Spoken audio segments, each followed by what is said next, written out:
Joining us now for an off-season checkup is our good friend Andy Katz, and I guess we'll do a college basketball off-season check-in. But before we do, Andy, we got to do an Andy Katz off-season check-in.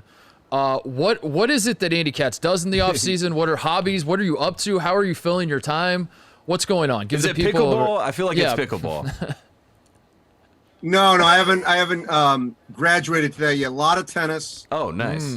Played a lot of tennis in the off season. I migrate to Rhode Island here soon. So we have a place in Newport, and we belong to the Hall of Fame there. So it's a lot of tennis.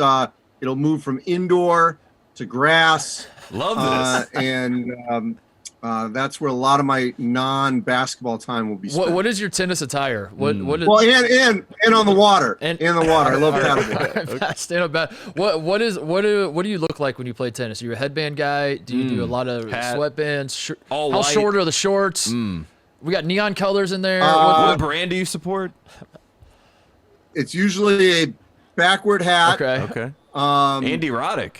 You know, I don't. Well, obviously, I'm hoping that we're after the next week won't have to wear a mask anymore because that's annoying.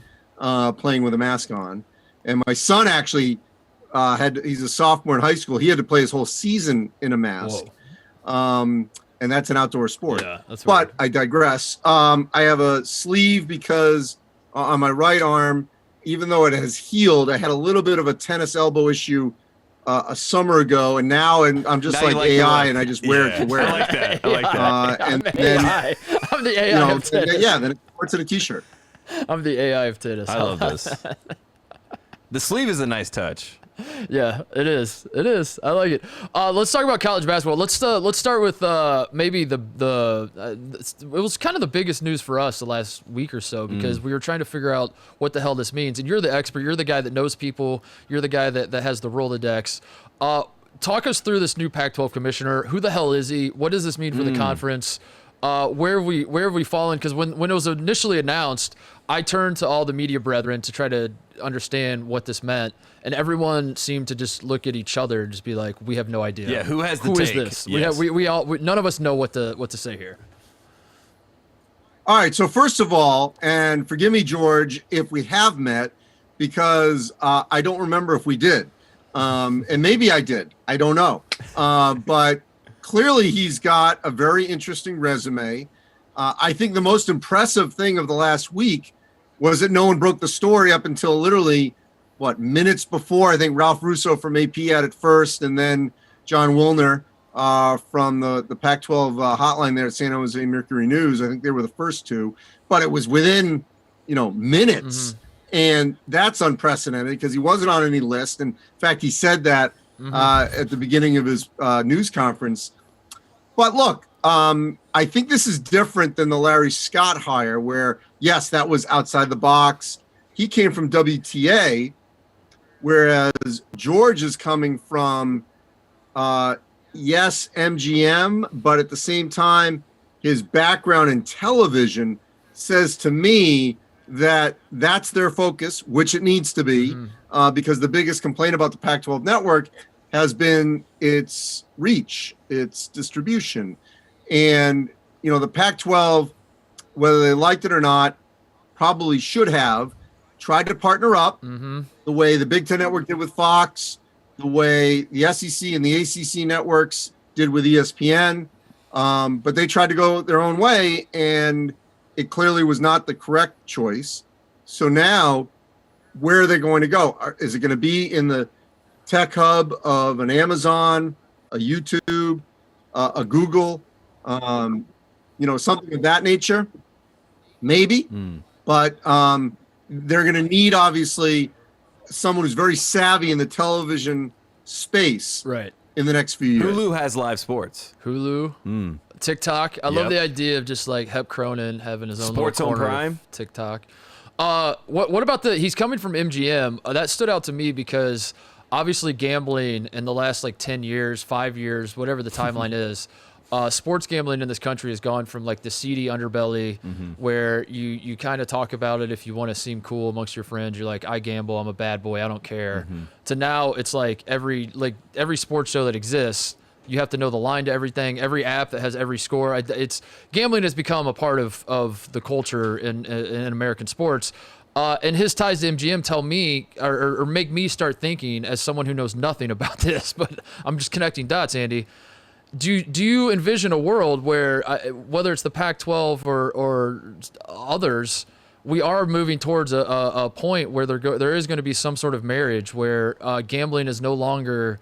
I mean, I can't believe I'm saying these words out loud, given the long history of point shaving in college basketball, for example. But do you think there will be a point where this is above the table and it's like gambling is a part of college basketball? We embrace it as an NCAA.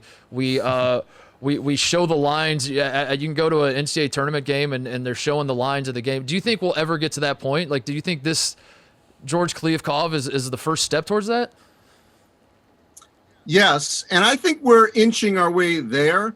And I'll just use myself as an example in that, when I first started doing stuff with March Madness in year one, I didn't do a bracket.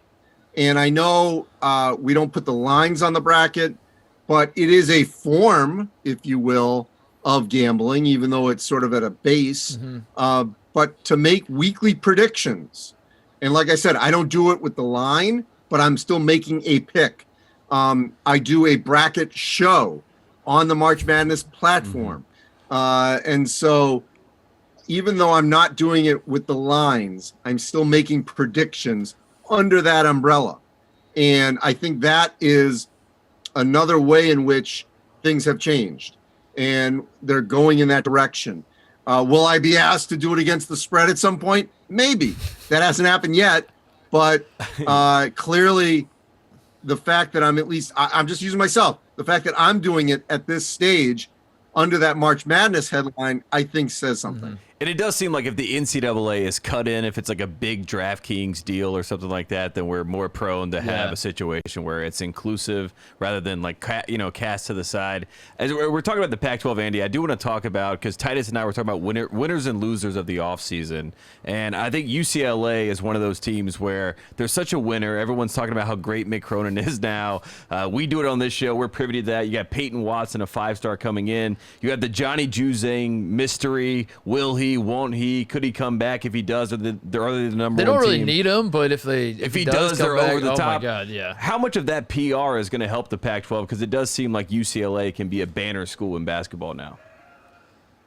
Yeah, I think that, and I've been doing a weekly thing that clearly you're not paying attention to, but that's okay. Of sort of my roster winners, Andy, every week.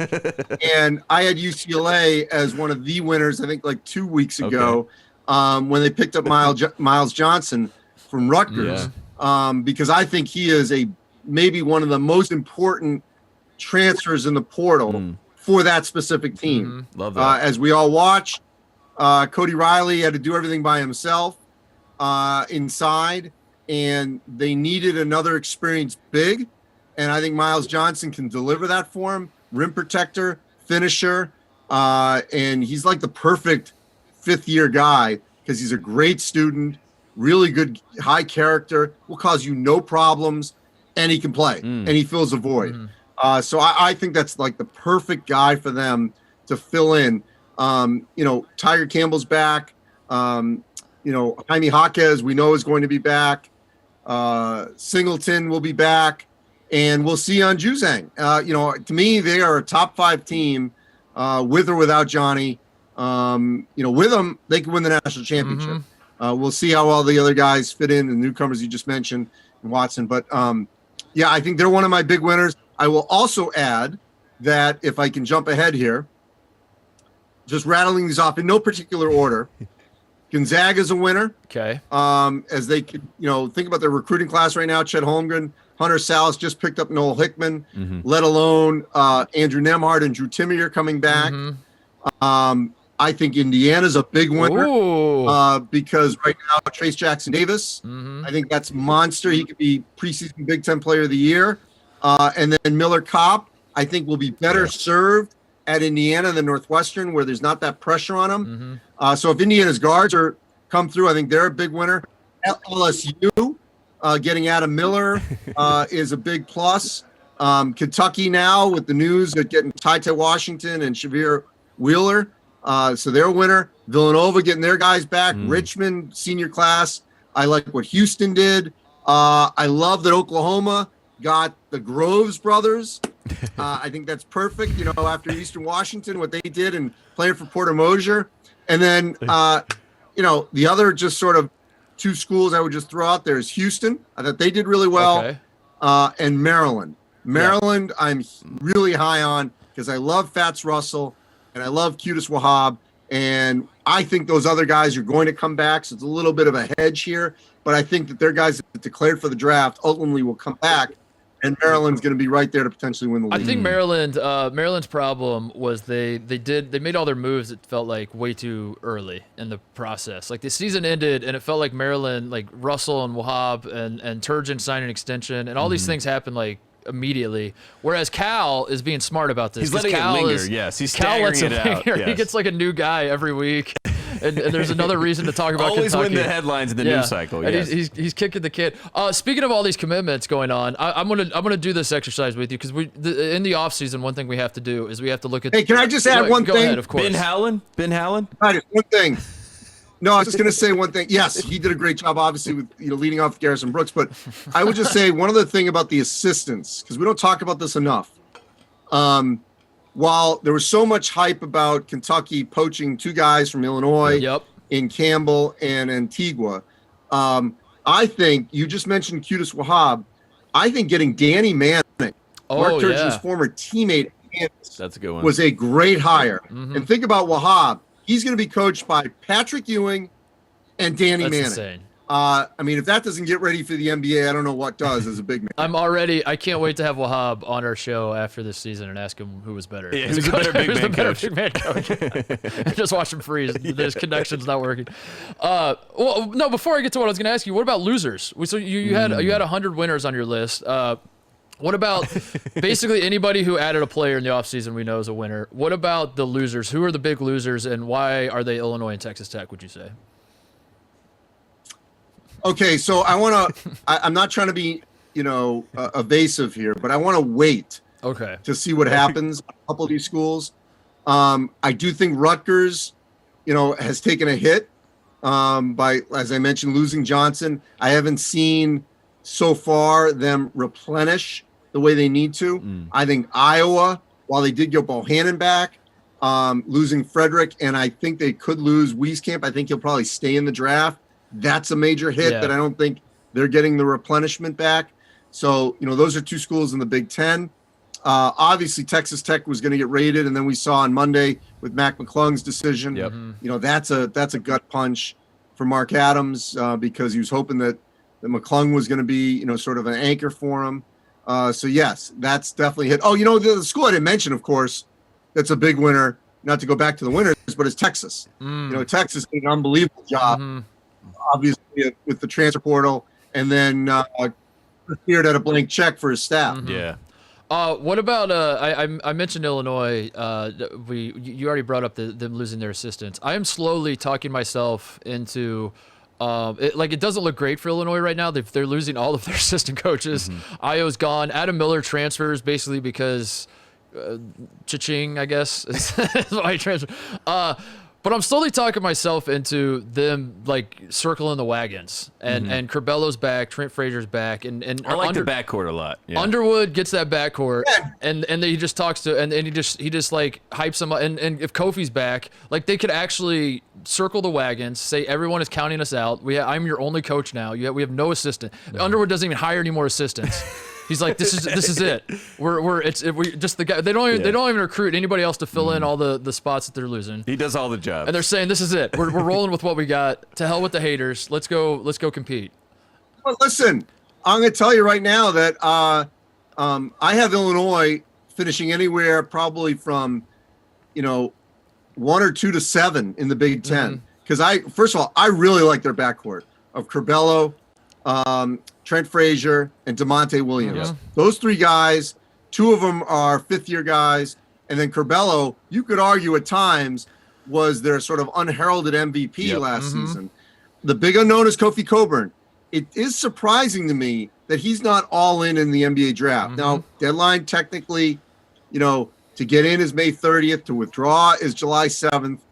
But I kind of figured it was a no-brainer that he would be all in, and he's not, at least not yet, which causes me some pause. Like, wait a minute, maybe he really is thinking about this and coming back for one more year, because I've had NBA scouts tell me kind of both sides. On one side, is he a little bit of a baby Shaq? On the other side, what else can he do in the NBA? Besides dunk, and how often is he going to be in that position? Can he develop his game outside? Could he need another year to do that and really become a lock? Somewhere in that first round. So that would be interesting. The other thing, by the way, the Ohio State University. I have to mention them. Go on. Near and dear to your, in that one, very interesting that they got multiple players from the Big Ten. Yep. Jamari Wheeler from Penn State, and Joey Brunk from Indiana, who you know.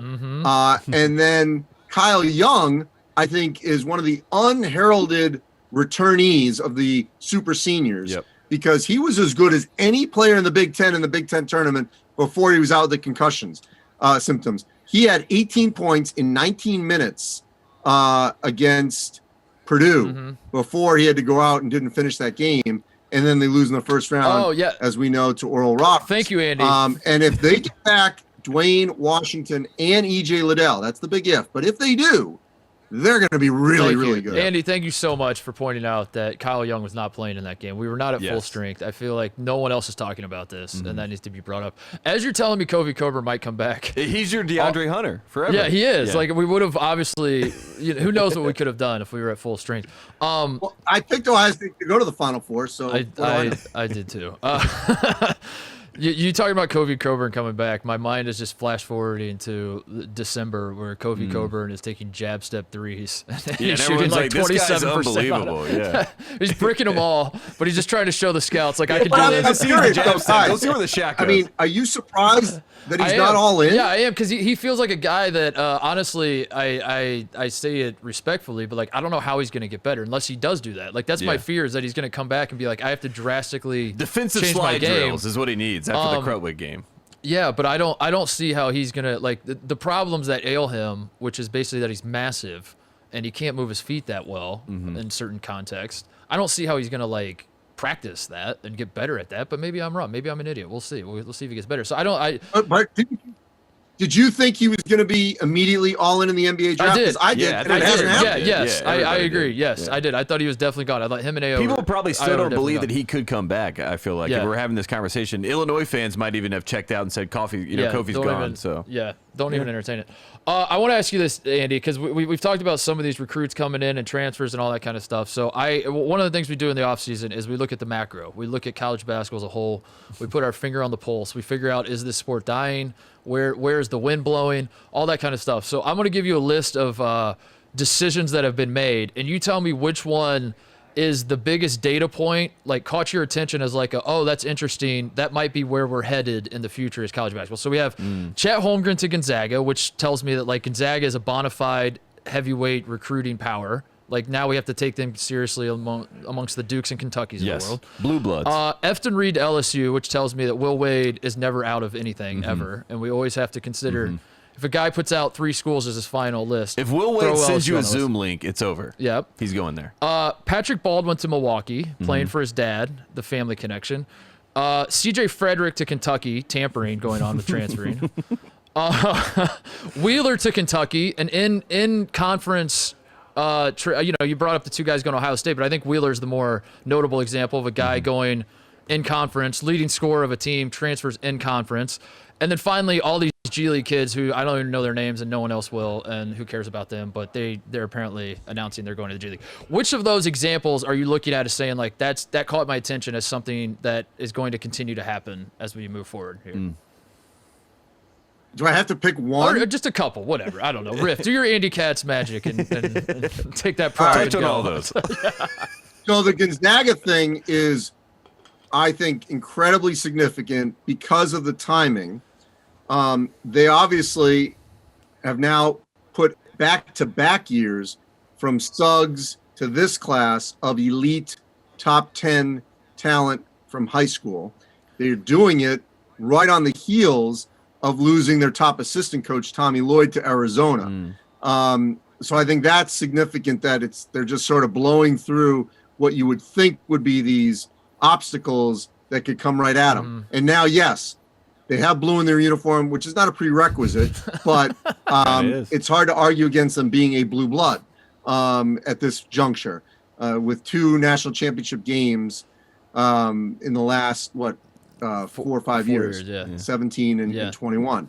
The Efton Reed one was significant to me after the fact, and I'm trying to remember who had this. I don't know if it was Zagoria, but someone wrote that he was told that the games in the overtime elite, do I have that right, the name of the league? Yes. The prep that school. Kevin Ollie's going to be in. We're going to be against going to be against other prep schools. And with that being the case, that obviously didn't do anything for Efton Reed. And he chose LSU for whatever reason, chose LSU. And I think that is significant because I will say this forever. And you guys agree with me on this, I know, because we share the passion, that Jalen Suggs and Evan Mobley and Cade Cunningham, we can go down the list, have benefited, will benefit financially by at least playing one season in college basketball. Zion Williamson clearly benefited from playing. Doesn't mean they wouldn't have gotten money out of high school, maybe a deal or two, but there's no question that the amount of exposure that you can get, and we saw the ratings for non-football, and the 2 Gonzaga games were 1 and 2 in the last year, UCLA game and then the Baylor game. The exposure you cannot put a price tag on, and nobody cares about the G League except for those playing in it, and anyone playing in it does not want to be in it. They want to be out of it as soon as possible. Okay, even the coaches, they want to move up. So you're in something that no one wants to be in, and for longer than 6 months.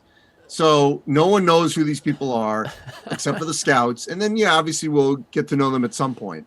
So I'd say those are the 2 that jump out at me the most. Was the examples you threw at me. Gonzaga and Efton Reed. Okay. And what about Jalen Green coming out and saying that if he had played college basketball, he would be the #1 pick? I thought that was great for college basketball. That was probably the worst thing for the G League. Your #1 guy comes out and says, I wish I would have played college basketball. So not dead yet. Not dead yet. Is there anything else that we need to hit on? I mean, the name, image, likeness stuff, for the love of God, like I feel like it's deja vu that I feel like we're stuck now in the FBI cycle where for 5 years it felt like everyone's just wait and see. Where you'd see a headline and it's like Arizona is busted. You're like, weren't they already busted? Like what is going on here? Like haven't we already done this? And I feel that way with the name, image, likeness stuff. Where I saw like headlines today about name, image, likeness situations, and I'm like, have we not already? I thought California passed a law like 2 years ago. Remember when Gavin Newsom signed the bill on the shop? Yeah, that changed everything. Yeah, that changed everything. Where are we with this, Andy? Like, what is going on? Well, I mean, there's no way Congress is going to act between now and July 1st. No way. I mean, on anything. I'd like to probably do an infrastructure bill first and fix some, bridges and roads. Which you would argue is probably more important. So I think that's going to. The chances that happens, I just don't see any NIL bill coming through Congress. So now you have state legislatures. They're clearly doing their own thing. And what I do think will happen between now and July 1st is I think sometime in June, there will be an emergency board of directors meeting, emergency legislation to pass nationally some sort of NIL. Because I don't see how the organization, the member schools, want to be in a situation because they otherwise will be, where some states have it and some don't. So I think there's going to be some form of national NIL through the NCAA legislation by July 1st. There we go. Wow. All right, I like it. That's And you've all I already needed. seen schools like Arkansas. They've already built a division out for NIL stuff. I mean, North Carolina's doing that. So I'm so excited for like the August 17th headline that I read that the NCAA is once again not discussing name, image, likeness right now. We are going to visit, and it's a Mark Emmert quote. It's like, we will revisit that in Yes. 3 months at our next meeting. But, guys, can I just throw one thing in? Is I do want to caution that I hope these schools are judicious about this and sort of almost like know your audience. And I say that in that, for example, and I'm sure you were part of this, Mark, when you do the post-scrimmage signings up on the concourse, and all the kids that usually don't go to games and they want your autograph on the team poster, like that thing, you shouldn't charge for that. Yeah. You know what I mean? Like, balance what you should give away and what you think is earned for these players. Yeah. And I think they're going to need to strike that balance in each local community, because I think that will turn people off if you got a bunch of little kids, with a little tip jar putting $5 in before you get, Johnny's autograph on the poster that you're going to see at the sub shop down the street. Right. yeah. Listen, I've been wanting name, image, likeness since I was sitting on the bench at Ohio State, and I look into the crowd and see thousands of people wearing Club Trail shirts, and I could not profit a dime off of any of that. And I remember thinking this is very bizarre, because I was not under scholarship at the time, so like I had to follow the NCAA rules while at the same, because like the argument is always like you don't need any money on top of what you're already getting. You have a scholarship. That's what you're getting paid. And I was like, I'm not getting a scholarship either. I have no You scholarship. gotta give me something here. I have no scholarship. I cannot cash in on this. What is going on? But no, I'm here now. I'm talking to Andy Katz. I'm talking to Tate Frazier Yeah, at this there you beautiful go. Fox set. None of that would have been possible without my experience. So I came out a winner. But Andy, we appreciate you making time Thank for us. God you didn't go to the G League. Yeah, okay, if I'd have gone to the G League, who knows where I'd be right now. Go work on that forehand. Go work on charging the net, whatever else in Enjoy your tennis Newport, game. yeah. Enjoy Newport, and we'll check back in throughout the offseason for sure when we need to.